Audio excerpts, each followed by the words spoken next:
Radhe Radhe friends, पाप मोचनी एकादशी की हार्दिक शुभकामनाएं। आप सभी को कैसे हैं आप सब। मेरे लड्डू गोपाल चैनल में आप सबका स्वागत है। आज मैं आप सबके साथ शेयर करूंगी पाप मोचनी एकादशी व्रत की पूजा हम कैसे करेंगे, पूजा में क्या चढ़ाना है, पूजा कैसे करेंगे। तो देखिए, सबसे पहले तो लड्डू गोपाल जी की पूजा हम करने वाले हैं, इसलिए कि विष्णु भगवान जी की पूजा की जाती है एकादशी व्रत में। और एकादशी व्रत में विष्णु भगवान जी की किसी भी रूप का आप पूजा कर सकते हैं। तो सबसे पहले देखिए, पुष्प का आसन देकर हम गणेश जी को विराजित कर लिए हैं, इसलिए कि कोई भी पूजा हो उसमें सबसे पहले गणेश जी की पूजा की जाती है। और दीपक हम प्रज्वलित कर लेंगे। दीपक तिल के तेल से भी प्रज्वलित कर सकते हैं या फिर घी से भी प्रज्वलित कर सकते हैं। पुष्प का आसन देकर हम दीपक को भी रखे हैं। अक्षत का प्रयोग नहीं करना है, इसलिए कि एकादशी की पूजा में अक्षत का प्रयोग नहीं किया जाता है। पाप मोचन एकादशी का व्रत करने से सभी पापों से मुक्ति मिलती है।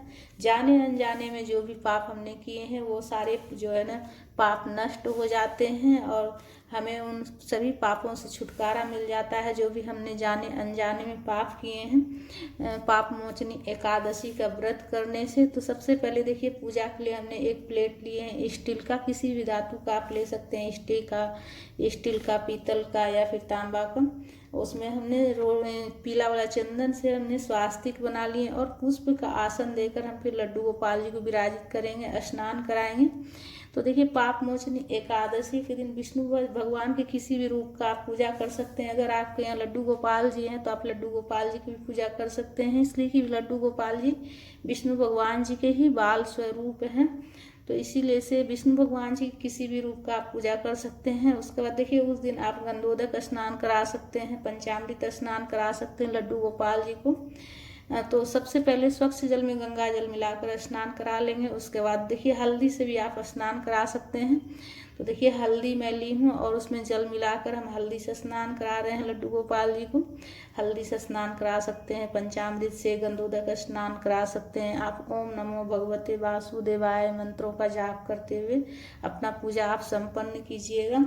तो लड्डू गोपाल जी को स्नान कराने के बाद अच्छे से बदन पोंछ लेंगे और स्नान वाले जल को इधर उधर नहीं फेंकना है, किसी पेड़ में डाल दीजिएगा। तुलसी के पेड़ में नहीं डालिएगा, इसलिए कि उस दिन जो है तुलसी माता का भी व्रत रहता है एकादशी के दिन, तो इसीलिए तुलसी में जल नहीं दीजिएगा। उसके बाद लड्डू गोपाल जी का अंग पोषण करके वस्त्र पहनाकर अच्छे से श्रृंगार कर दिए हम, सारा चीज़ पहनाकर अच्छे से श्रृंगार कर दिए लड्डू गोपाल जी को। उसके बाद जल के छींटे देकर हम गणेश जी को भी भाव स्नान करा लेंगे। सबसे पहले गणेश जी की पूजा की जाती है। सबसे पहले हम गणेश जी को स्नान कराने के बाद वस्त्र के स्वरूप में कलावा समर्पित कर लिए हैं, जनौ समर्पित कर लेंगे। हम जिस भी कलर का फूल हो, माला हो, चढ़ा लेंगे। रोली से तिलक कर लेंगे गणेश जी को और जिस भी कलर का फूल माला हो चढ़ा लीजिएगा। दुर्वा समर्पित कर लीजिएगा, दुर्वा अगर हो तो। दूब घास गणेश जी को बहुत ज़्यादा प्रिय है, तो दूब घास अगर आपको मिल जाए तो ज़रूर से ज़रूर चढ़ा लीजिएगा। हम सिर्फ पुष्प ही इसमें चढ़ा रहे हैं, दूब घास नहीं ला पाए तो इसीलिए से नहीं चढ़ाए हैं। और उसके बाद लड्डू गोपाल जी को भी हम पीला वाला चंदन से तिलक कर लेंगे और गौ माता को भी तिलक कर लेंगे, दीपक में भी तिलक कर लेंगे। हम सरल विधि से, बिल्कुल पूजा विधि में आप सबके साथ शेयर कर रही हूँ फ्रेंड्स। सरल विधि से लड्डू गोपाल जी की हम पूजा कर लेंगे। जिस भी कलर का फूल माला हो चढ़ा लीजिएगा। अगर पीला रंग का फूल मिल जाए तो बहुत अच्छा रहेगा, इसलिए कि विष्णु भगवान जी की पूजा में पीला रंग का बहुत ज़्यादा महत्व रहता है।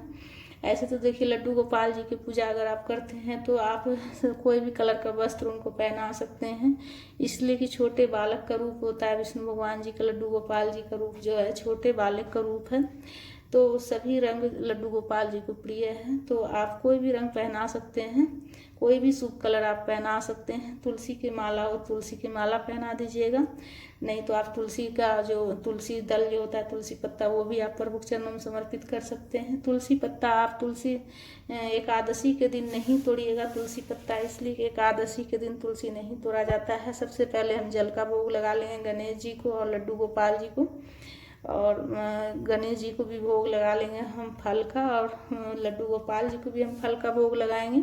लड्डू गोपाल जी के भोग में तुलसी पत्ता देंगे, गणेश जी के भोग में तुलसी पत्ता नहीं देना है। और तुलसी पत्ता एक दिन पहले ही तोड़ कर रख लीजिएगा, एकादशी के दिन तुलसी पत्ता नहीं तोड़नी चाहिए। पाप मोचनी एकादशी की पूजा करने से सभी पापों से मुक्ति मिलती है। भोग लगाने के बाद हाथ जोड़कर निवेदन जरूर कर लीजिएगा। प्रभु से भोग ग्रहण करने के लिए जरूर कहिएगा, निवेदन कीजिएगा कि हे प्रभु भोग ग्रहण कीजिए प्रभु। उसके बाद जो है ना धूप प्रज्वलित करके धूप भी दिखा लीजिएगा। उसका पूजा में कुछ दक्षिणा जरूर रखिएगा, इसलिए कि हमारी पूजा में अगर कुछ कमी रहती है तो दक्षिणा रखने से उसकी पूर्ति हो जाती है। इसलिए अपना श्रद्धा शक्ति के अनुसार कुछ दक्षिणा जरूर रखिएगा। बाद में आप किसी पंडित ब्राह्मण को दान कर दीजिएगा। हाथ में पुष्प लेकर कथा की पुस्तक हो तो कथा जरूर से जरूर पढ़ लीजिएगा, या फिर आप किसी से सुन भी सकते हैं। कथा का वीडियो आपको मेरे चैनल पर भी मिल जाएगा। कथा सुनने से 1000 गौदान का फल प्राप्त होता है। फ्रेंड्स, कथा जरूर से सुन लीजिएगा, या फिर कथा किताब हो, पुस्तक हो तो आप पढ़ भी सकते हैं। पढ़ने के बाद हाथ में जो पुष्प है वो प्रभु के चरणों में हम समर्पित कर लेंगे। उसके बाद कपूर प्रज्वलित करके प्रेम पूर्वक लड्डू गोपाल जी की आरती कर लेंगे। लड्डू गोपाल जी की आरती गाते हुए प्रेम पूर्वक आरती कर लेंगे। श्री कृष्ण गोविंद हरे मुरारी, हे नाथ नारायण वासुदेवा। श्री कृष्ण गोविंद हरे मुरारी, हे नाथ नारायण वासुदेवा। आरती करने के बाद सीधे हाथ में जल लेकर आचमनी कर लेंगे। 3 बार हाथ को घुमाते हुए आचमनी कर लेंगे।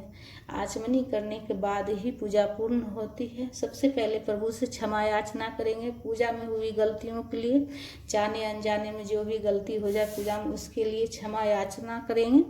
उसके बाद प्रभु से अपनी मनोकामना कहेंगे। जो भी मनोकामना हो आप प्रभु से कहिएगा।